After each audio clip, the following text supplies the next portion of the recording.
चलिए, good morning. पिछली कक्षा में मैंने मार्त मंदिर की ओर कविता का अर्थ बताया था, मूल भाव भी दिया था और कविता का संदेश भी दिया था।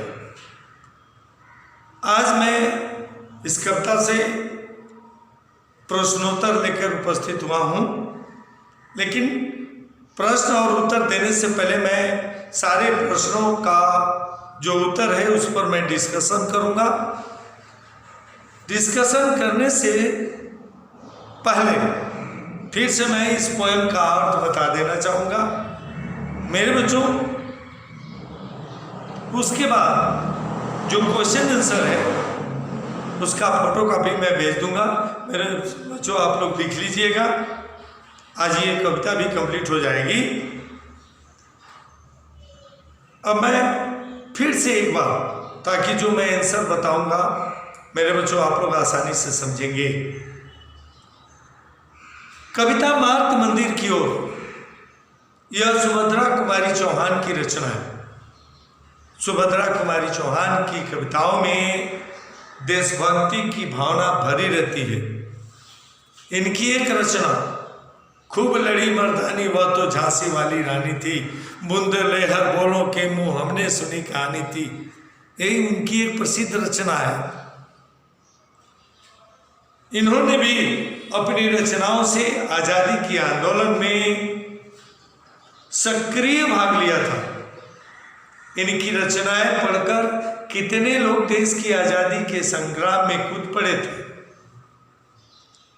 इस पोएम में, इस कविता में कवित्री के मन के भाव प्रकट हुए।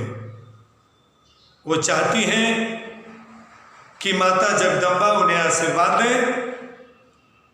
उनके आशीर्वाद से कवित्री भारत में फैले भ्रष्टाचार, अत्याचार, शोषण आदि को मिटा सके और माता के आशीर्वाद से यदि अपने आप को बलिदान भी करना पड़े तो कवित्री पीछे न हटे, अपनी मातृभूमि के लिए हंसते हंसते अपने प्राणों को न्यौछावर कर सके। यह इस कविता का मूल भाव। मेरे बच्चों, फिर से मैं कविता का अर्थ बता रहा, ध्यान देना। व्यतीत है मेरा हृदय प्रदेश। कवित्री कह रही है कि हे माँ, आज मेरा ये दिल रूपी प्रदेश बहुत दुखी है। भारत में हमारी मातृभूमि पर जगह जगह अत्याचार हो रहा है, शोषण हो रहा है, जनता त्रस्त है, जिसको देखकर मेरा हृदय बहुत दुखित है। मैं चाहती हूँ माँ कि मैं आपके पास आकर मैं अपने दुख को आपको बताकर कुछ अपने मन के दुख को हल्का कर सकूं और हृदय पर पड़े भार को मैं हटा सकूं। वही है, चलो उसको बहलाऊं। आज मैं अपने दिल को बहलाना चाहती हूँ, बहलाना मीन्स खुश कर रहा हूँ। और दिल तभी खुश होता है जब दिल के दुख की पीड़ा को दूसरे से बताई जाती है। मेरे बच्चे याद रखो, दुख बांटने से कम होता है, सुख बांटने से सुख बढ़ता है। चलो माँ के पद पंकज पकड़ नयन जल से नहलाऊं। आज माता के सामने पहुंचकर कवित्री क्या करना चाहती? माता के पास पहुंचकर सबसे पहले कवित्री उनके पैरों को पकड़ना चाहती है। अब पकड़ने के बाद माता के चरणों को अपने आंसू जल से धोना चाहती है, आंसुओं से धोना चाहती है। मार्त मंदिर में मैंने कहा चलो दर्शन कराऊं आज हे माँ, आज मैंने मन में ठान लिया है कि आपका दर्शन करके ही रहूंगी। मेरे बच्चों, भारत में प्राय माता का मंदिर पहाड़ के ऊपर ही है। जैसे माता वैष्णो देवी का मंदिर कश्मीर में पहाड़ के ऊपर है, कामाख्या मंदिर पहाड़ के ऊपर है। तो वही ये क्या करी है, माता का मंदिर तक पहुंचने का तो निश्चय कर लिए हैं, लेकिन अचानक उनको ध्यान आया, हे भगवान, माता का मंदिर तक पहुंचना है।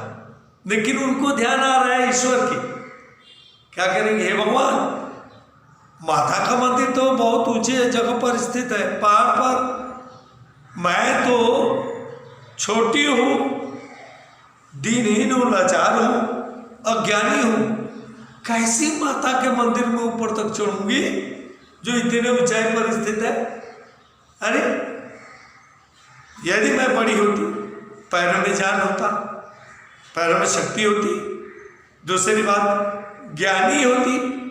देखो मेरे बच्चे एक बात ध्यान दो, जो असली भक्त होता है ना, अपने ईश्वर की पूजा करते समय कभी नहीं कहता कि मैं इतना बड़ा ज्ञानी हूं।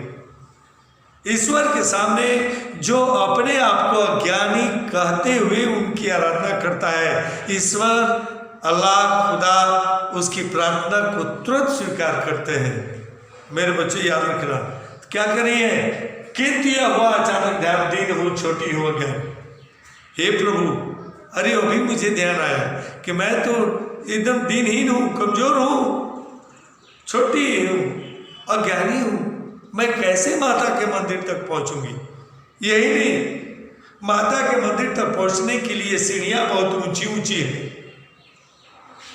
यही नहीं, सीढ़ियों पर अनेक जगह पहरेदार हैं जो आगे बढ़ने से रोकेंगे। और सबसे बड़ी बात, सीढ़ियों पर फिसलन है, सीढ़ियों पर फिसलन है। इसलिए प्रभु मैं कैसे पहुंचूंगी माता तक, इसलिए हे प्रभु मेरी मदद करो ताकि मैं माता के मंदिर तक पहुंच सकूं। मार्ग में वही है मेरे बच्चों, मार्ग में बाधक पहरेदार, सुना है ऊंचे से सोपान, सोपान में सीढ़ियां फिसलते हैं, ये दुर्बल पर मेरे पैर कमजोर है, जहां पर पैर फिसलने का डर है, चढ़ा दो मुझको हे भगवान, हे भगवान मुझे माता के मंदिर तक पहुंचा दो। अब देखो फिर से वो ईश्वर से प्रार्थना कर रही है ताकि वो माता के मंदिर तक पहुंचने में कवित्री की मदद कर सके। क्या करें, आहा भी जगमग जगी ज्योतियां दिख रही हो, वहां शीघ्र ना करो, बांधे बज उठे, भला मैं कैसे जाऊं। कह रही है हे प्रभु अब जल्दी हमें पहुंचाओ, मंदिर में दिए जल गए हैं, भक्तों ने बाजा बजाना शुरू कर दिया है, कीर्तन करना शुरू कर दिया है, मेरे मन में बेचैनी छाने लगी है, मैं जल्दी से जल्दी मंदिर तक पहुंचना चाहती हूँ, अतः हे प्रभु मुझे उस मंदिर तक जल्दी पहुंचाओ। सुनाई पड़ता है गलगान, मिला दूं मैं भी अपनी तान, भक्तों की आवाज मुझे सुनाई देने लगी है, कीर्तन की आवाज सुनाई देने लगी है। मैं भी चाहती हूँ कि भक्तों के साथ मैं भी अपनी तान मिला सकूं, इसीलिए हे मेरे प्रभु शीघ्रता करो, जल्दी करो प्रभु, मुझे वहां पहुंचाओ, मुझे मंदिर तक पहुंचाओ। चलो मैं जल्दी बढ़ चलूं, देख लो माता की प्यारी मूर्ति। कह रहे कि हे प्रभु जल्दी पहुंचाओ, क्योंकि माता की उस प्यारी मूर्ति को मैं देखना चाहती हूँ, प्यारी मूर्ति को। क्यों, यहाँ एक क्वेश्चन आ सकता है मेरे बच्चों, माता की मूर्ति की क्या विशेषता थी, माता की मूर्ति की क्या विशेषता है, कवित्री ने माता की मूर्ति की क्या विशेषता बताई है। माता की मूर्ति की सबसे बड़ी विशेषता यह है कि माता की मूर्ति बहुत सुंदर है, उनके चेहरे पर मुस्कान है, माता की मूर्ति को देखते ही मन की सारी थकावट मिट जाती है और मन खुश हो उठता है। ये हुआ मेरे बच्चों आंसर। देखो देख लो माँ की प्यारी मूर्ति, आहा वो मीठी सी मुस्कान, जगह जाती न्यारी स्फूर्ति। मैं चाहती हूँ कि जल्दी माता के मंदिर तक जाऊं, उनकी प्यारी मूर्ति को देखूं, जिस मूर्ति को देखते ही शरीर में एक नई स्फूर्ति का संचार हो जाता है। जल्दी प्रभु मुझे माता तक पहुंचाओ। अब देखो यहाँ, जैसे मेरे बच्चों आप लोगों को भी माँ की याद आती है, तो आप लोगों की माताएं भी आप लोगों को याद करती है। तो वही कवित्री कर रही है, हाँ आज मैं तो अपनी माँ को याद कर रही हूँ, क्या मेरी माँ मुझे याद करती होगी, वही माता जगदम्बा। मेरे बच्चों ईश्वर जन्मदात्री माँ माता जगदम्बे, ईश्वर अल्लाह हम सभी बंधुओं को सदा याद करते हैं और हमारे बुरे कर्मों के प्रति वो दुखित होते हैं कि क्या ये लोग कर रहे हैं, तो वही हमेशा हम ईश्वर के, अल्लाह की नज़र में अपने सारे कार्य कर रहे हैं। कोई भी काम हमारा उस परम पिता परमेश्वर से, अल्लाह की नज़रों से छिपा नहीं है। एक बात याद रखो, यही कवित्री कह रही है, क्या माता को मेरी याद आ रही होगी? हाँ, प्रश्न कर रही है, उत्तर भी दे रही है, हाँ उसे मेरी याद आती होगी। क्यों नहीं याद आती होगी?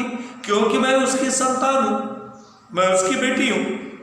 जैसे मैं उसे याद कर रही हूं वैसे वो भी मुझे याद कर रही होगी, क्योंकि वो मेरी माँ है। यदि वो मुझे भूल गई होगी, कह रही है, नहीं तो रूठूंगी मैं यार, सुनाऊंगी उनको फरियाद। यदि वो मुझे भूल गई होगी तो आज मैं रूठूंगी, उनसे फरियाद करूंगी, कहूंगी कि माँ आपने मुझे कैसे भुला दिया। कलेजा माँ का मैं संतान। अरे मैं तो माँ के कलेजे का टुकड़ा हूं, मैं उनकी संतान हूं। करेगी दोषों पर माँ, भले माँ ने कोई गलत भी किया हो, लेकिन जैसे हर माँ अपने बेटे के दोष पर भी अभिमान करती है, गर्व करती है, बेटे में एक भी बुराई नहीं देखती, वैसे आज मेरी माता भी मुझ में कोई बुराई नहीं देख रही होगी। यदि मुझसे कोई गलत भी हुआ होगा तो इस पर भी मेरी माता जगदम्बे गर्व महसूस कर रही होगी। मातृ वेदी पर हुई पुकार चढ़ा दो मुझको हे भगवान।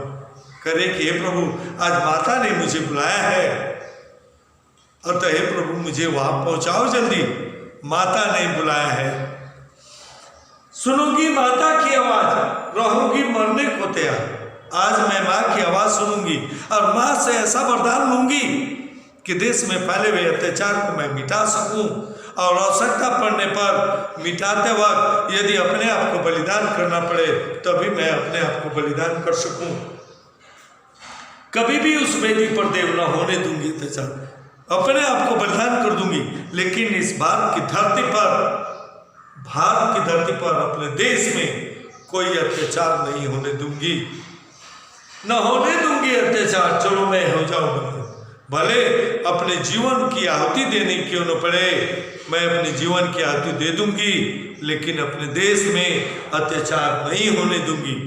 ये कवित्री कर रही है, मातृ मंदिर में हुई पुकार चढ़ा दो मुझको हे भगवान। हे प्रभु, आज मातृ मंदिर में मेरा बुलावा हो रहा है, माता बुला रही है, अतः आपसे विनती है कि मुझे यथाशीघ्र मंदिर तक पहुंचा दो। मेरे बच्चों, ये अर्थ हुआ। अब मैं आप लोगों के सामने क्वेश्चन आंसर का अभ्यास कराता हूँ। मेरे बच्चे, इसमें पहला पद्य चुना हूँ, किंतु यह अचानक ध्यान, दीन हूँ छोटी अज्ञान, मातृ मंदिर का दुर्गम मार्ग तुम्हें बतला दो हे भगवान। यह अर्थ है कि अचानक मुझे ध्यान, कवित्री करे, अचानक मुझे ध्यान आया कि मैं तो लाचार हूँ, छोटी हूँ, अज्ञानी हूँ, और मंदिर तक पहुँचने का रास्ता बहुत ही दुर्गम है, कठिन है। हे प्रभु, तुम ही बताओ कि मैं कैसे माता तक पहुँचूंगी। अब इसी पद्य पर क्वेश्चन है मेरे बच्चों। पहला है, कवित्री का हृदय व्यथित क्यों है? कवित्री का हृदय व्यथित मीन्स दुखी, पीड़ित। कवित्री का हृदय अपने जीवन के समस्याओं से, देश में फैले अत्याचार से बहुत दुखित है। वह चाहती है कि माता के पास जाकर अपने पीड़ा को सुनाए और अपने दिल की पीड़ा को कुछ कम करे। सेकेंड क्वेश्चन, इनकी कौन सी कविता उत्तर भारत में घर घर में गाई जाती है? सुभद्रा कुमारी चौहान की कौन सी कविता पूरे भारत में गाई जाती है, सुनाई जाती है? वही जिसका जिक्र किया, बूंदे ले हर बोलो की मुंह, हमने सुनी कहानी थी, खूब लड़ी मर्दानी, वह तो झांसी वाली रानी थी। मेरे बच्चों, पूरे भारत में सुभद्रा कुमारी चौहान की लिखी रचना पढ़ी जाती है और दूसरे को सुनाई भी जाती थी। कवित्री को अचानक क्या ध्यान आया? कवित्री को अचानक 4-5 बातों का ध्यान आया। कवित्री को अचानक ध्यान आया कि वह तो दीन है, दीन मीन्स लाचार है, छोटी है, अज्ञानी है, और ऊपर से मंदिर पहुंचने का रास्ता दुर्गम है, कठिन है, जहां रास्ते में अनेक पहरेदार बाधक हैं, ऊंची ऊंची सीढ़ियां हैं, सीढ़ियों पर फिसलन है। मंदिर तक पहुंचना कठिन नहीं है, दूसरे की मदद से, ईश्वर की मदद से ही वहां पहुंचा जा सकता है। मार्त मंदिर में जाकर कवित्री क्या करना चाहती है मेरे बच्चों? फिर से वही दो बातें। मार्त मंदिर पहुंचकर, दो बातें इसमें नहीं है, थोड़ा देख लेना। मार्त मंदिर पहुंचकर कवित्री माता के चरणों को पकड़ना चाहती है, अपने आंसुओं से धोना चाहती है और अपने मन की पीड़ा को माता से कहकर अपने मन की पीड़ा को कम करना चाहती है। इतनी बातें मेरे बच्चों। ये रहा पहला कक्ष। इसका दूसरा पद, रे जगमग जगमग जगी ज्योतियां दिख रही हुआ, शीघ्र ताक करो बादे बज उठे, भला मैं कैसे जाऊं वहां। मेरे बच्चों, मंदिर में बत्तियां जल गई हैं, बाजे बजने लगे हैं, भक्तों का कीर्तन शुरू हो गया है और यह देखकर कवित्री व्याकुल हो उठी है कि जल्दी वह मंदिर जाए, वहाँ के मंदिर के शोभा को देखें, वह भक्तों के साथ वो भी माता का कीर्तन करें। इसीलिए वो ईश्वर से प्रार्थना करती है कि हे प्रभु, आप विलंब मत करो, जल्दी मुझे माता के मंदिर तक पहुंचाओ। इस पद्य पर क्या क्वेश्चन है मेरे बच्चों? जगमग जगमग ज्योतियां कहाँ दिख रही है और वहां कहाँ क्या वाद्य बज रहे हैं? जगमग जगमग जगमग ज्योतियां मातृ मंदिर में दिखाई दे रहे हैं, वहां कीर्तन के साथ मधुर वाद्य बाजा बज रहे हैं और भक्तों का गान शुरू हो गया है। मंदिर की सीढ़ियां कैसी हैं? यह है दूसरा क्वेश्चन। कवित्री ने अपने आप को सहायक क्यों समझ ली? मंदिर की सीढ़ियां याद रखो ऊंची ऊंची है, नंबर 1। मंदिर की सीढ़ियों पर फिसलन है, नंबर 2।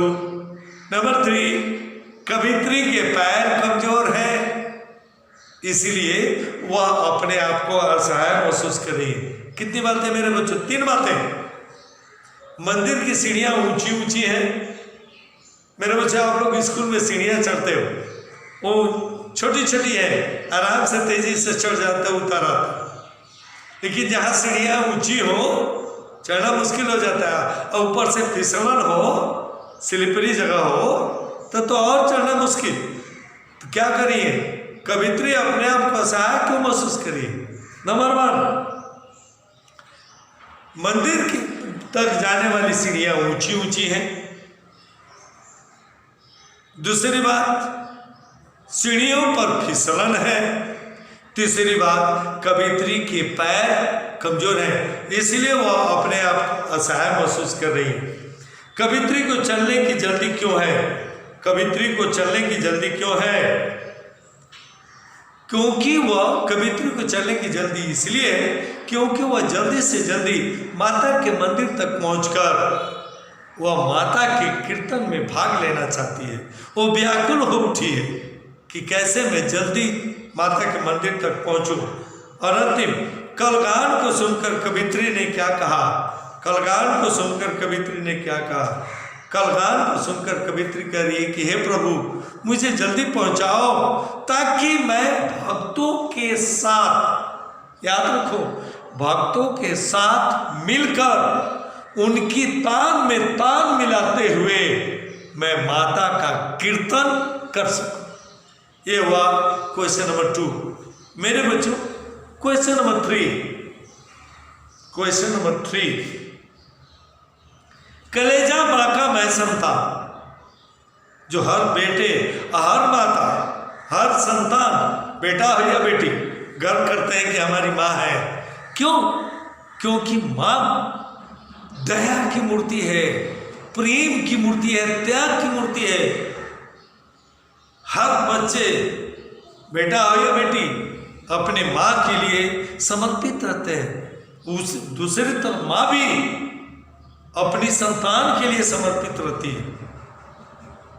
वे अपनी संतान में अच्छाई हो बुराई, संतान गोरी हो या सांवली हो, हर माँ के लिए उसकी संतान बहुत प्यारी होती है।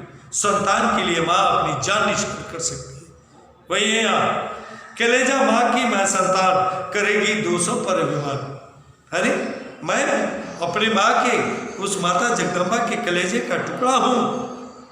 निश्चय ही वो मतलब मुझे याद करती होगी, जैसे मैं याद कर रहा हूँ वैसे वो मुझे भी याद करती होगी। यही नहीं, वो मेरे अच्छाइयों के साथ साथ मेरी बुराइयों पर भी अभिमान कर रही होगी। आज माता ने बुलाया है ताकि वो मुझे आशीर्वाद दे और मैं अपने देश से, अपने जीवन से कठिनाइयों को दूर कर सकूं, आवश्यकता पड़ने पर अपने जीवन को बलिदान कर सकूं। ये अर्थ है मेरे बच्चों। पहला क्वेश्चन, संतान से माँ का कैसा संबंध रहता है? संतान से माता का संबंध प्यार भरा होता है, एकदम प्यार भरा। माता हमेशा अपने संतान का ही ध्यान रखती है, उसके भरण पोषण का, उसके उज्जवल भविष्य का, उसकी सुरक्षा का, ये सारा ध्यान माता हमेशा अपनी संतान की रखती है। मेरे बच्चों, सेकंड क्वेश्चन, मार्त वेदी पर हुई पुकार चढ़ा दो मुझको हे भगवान। कह रही है इसमें क्या, मार्त वेदी पर हुई पुकार चढ़ा दो मुझको हे भगवान।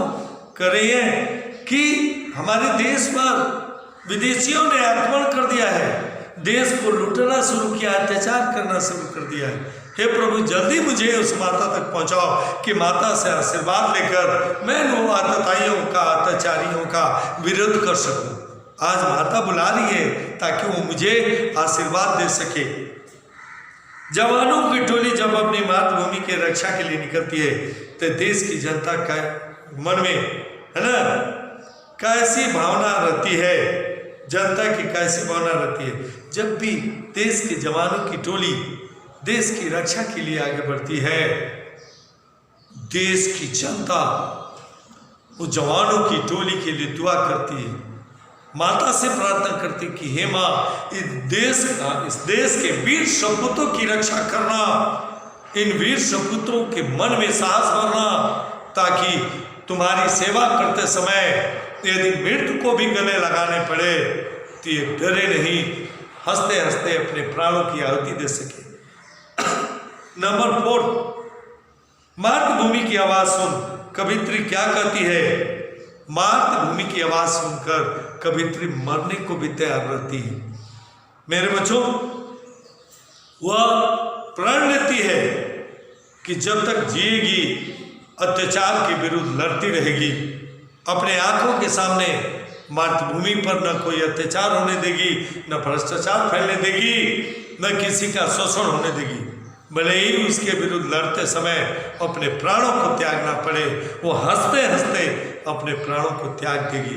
मेरे बच्चों, ये रहा क्वेश्चन आंसर।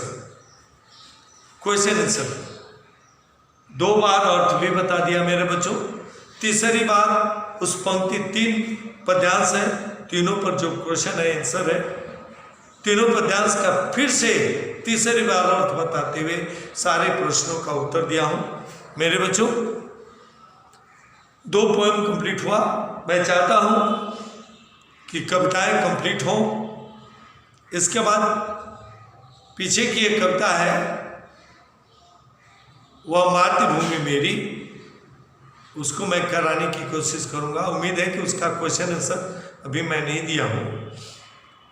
मैं पोएम को कंप्लीट करूंगा, जो 2 कहानी बची है उसे भी मैं कंप्लीट कर दूंगा। मेरे बच्चों, इसे आराम से कर लेना। आज के लिए इतना ही। हमारे सभी बच्चे स्वस्थ रहें, माता पिता की सेवा करते रहें, कोरोना से बचे रहें, सफाई का ध्यान रखें और पढ़ाई पर भी ध्यान रखें। आज के लिए इतना ही। धन्यवाद मेरे बच्चों।